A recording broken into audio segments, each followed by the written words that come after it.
There is a large police presence here just off of Atlantic Boulevard. You can see there's at least 3 JSO cars right there. I've seen more than a dozen in the last 10 minutes. And they tell me she's obviously struggling with what she went through yesterday. In fact, she hid in the apartment when the shooting happened. And we're still seeing a lot of the water coming in from the St. Mary's River. This actually just floated down my way just a little bit ago. To give you an idea of just how big it is, I'm about 5'7", and you can see that these roots are much taller than me. You can see that trampoline. It literally looks like a taco against that tree. So we're here at the road department in Charlton County, where they have sandbags available for anyone who is afraid that their home may flood. He says when he went looking for the ring, it wasn't just right on top of the sand.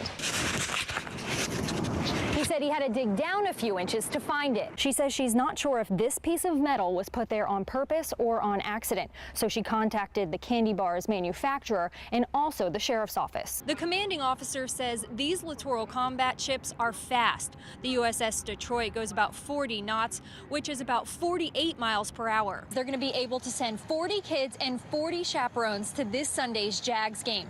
They were also able to get so much money so quickly that they're going to be able to give out $20 meal vouchers and Jaguar Santa hats to the kids. The images that you'll be getting to your email will show the exterior address portion of the mail, nothing inside. It's video that shows just how quickly a road rage incident can turn violent. The Bradford County Sheriff's Office showed me this dash cam video from the semi that was involved. The semi driver, Kevin Deserick, and the driver of a white SUV, Guy Gold, were both heading north on US 301. The semi gets close to the SUV, and it appears Gold flashes a gun. The semi stops, and then you see the semi driver start firing multiple times into the SUV. We were there as the driver of the SUV bonded out. He spoke exclusively with Action News Jax. He's an Army veteran who served 3 tours in Iraq. He says the incident triggered his PTSD, and he doesn't remember flashing the gun at the semi. I just behaved as if I would if I were in a war zone and got out of there. This is Gold's SUV. We can see that there are 5 bullet holes on the side of it, and these flight path rods show the angle it was shot from.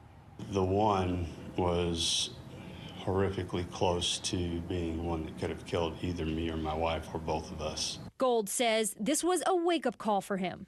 Certainly, I'm done with handguns.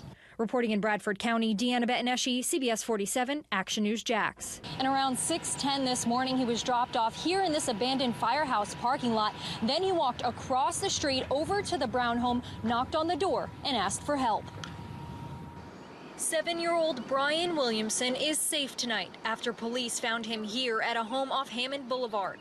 Police say he was taken from his home in Madison Sunday, dropped off by his abductor, and walked to this home. When the family inside answered the door, the boy had one request. He told me to take him to his mom's house, and he said his mom lived by Food Line. Haley Reed said she had no idea who was in front of her until she brought him inside and turned on the TV. And when I clicked on the news, I seen Brian Williamson right there, Amber Alert, and I'm like, oh my God, like I have got to call them real quick. Police still haven't caught the person who took Brian.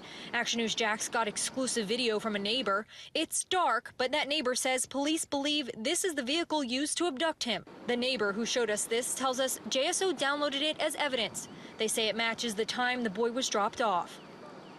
And Reed also talked about why she was so happy that he showed up at her door. I'm working on that story for you tonight at 6. Our checklist is complete. Prepare for takeoff. After a safety check, we were off with U.S. Customs and Border Protection agents. Compass mags and altimeters, I'm set to 2982. Heading on a 3.5-hour flight to San Juan, Puerto Rico, an island that was truly devastated by Hurricane Maria. Less than 3 weeks after the storm hit, people are still without power and water. Food and fuel are still tough to find. Land flaps, new speeds 20. That's where these guys come in. We were asked to do humanitarian flights to take initially food and water and gas and portable generators. They've made about 5 trips to the island already. They warned me just how heartbreaking it would be to see the damage to the island. As we flew over, we saw trees stripped of leaves and blue tarps on homes. Other homes were ripped apart. They didn't have any roofs. We were basically looking straight down into people's houses. When we landed, we saw parts of the airport were still a mess. Hangars missing siding and strips of metal pushed off into the grass so planes could land. We landed for a quick 40 minutes in San Juan to unload the supplies and bring family members of Homeland Security personnel back to Florida. Alba Rosario and her daughter Karina Martinez still don't have power or internet. I work from home, so that's one of the reasons why I'm here, because I have to continue to work. And they could be here for some time. Well, at least 1 month or longer. Clear for takeoff. It was a long 13-hour day for this crew, but one they say was well worth it. This is part of our job, and we're very proud to do this. It's a feel-good moment for us. While on the flight back, I got a chance to sit down with families who live in Puerto Rico who described what it was like for them during the hurricane. I'm working on that story for you tonight at 6. Reporting in the newsroom, Deanna Feb, CBS 47 Action News Jax.